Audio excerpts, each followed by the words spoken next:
when the people pick the leader, God does not like him. When God picks the leader, the people don't like him. They didn't like Moses. They didn't like Jesus.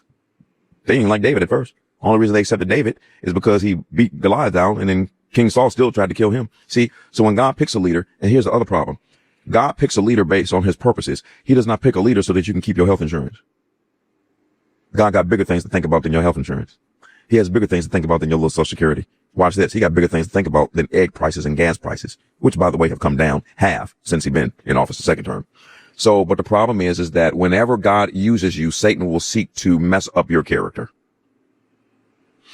I am amazed. There's a book there. If we put this up, like, oh, you can just, so they can just hear it. There's a book called The Paradigm by Jonathan Cahn. Every person that read that book said I was wrong about Donald Trump. Every person. And guess what I've told people? Before you argue with me, read the book. Guess what they do? They don't read the book and try to argue with me. So they let me know your mentality. You don't like to educate yourself. You just like to argue. Most people don't know. They don't. It is a simple fact. You know Miles with Worship with Wonders? Yes. Yeah, he's a close friend of mine. Okay. Yeah, him and his wife do worship services in the White House and the Pentagon. See, they don't know that they have Bible studies in the White House. See, you know what Christians do? Is they say, well, Donald Trump cussed. So did you when that person cut you off in traffic the other day. And you know what's worse than profanity? Is your gossip. Gossip is worse than cussing. And most Christians gossip. So while you judging him, you worse than he is, because that man has more responsibility in a minute than you do in a lifetime. Okay? So yeah. So the man renewed his faith publicly. Franklin Graham is his mentor. People just here in Atlanta, Jettison Franklin, Miles, other people, Wayne T. Well, let me not mention names. Wayne T. I mean, see, watch this. You remember in the first inauguration, Donald Trump became president? Think it's a coincidence that he asked for all Christian pastors to say those prayers? You go back and look at the first inauguration.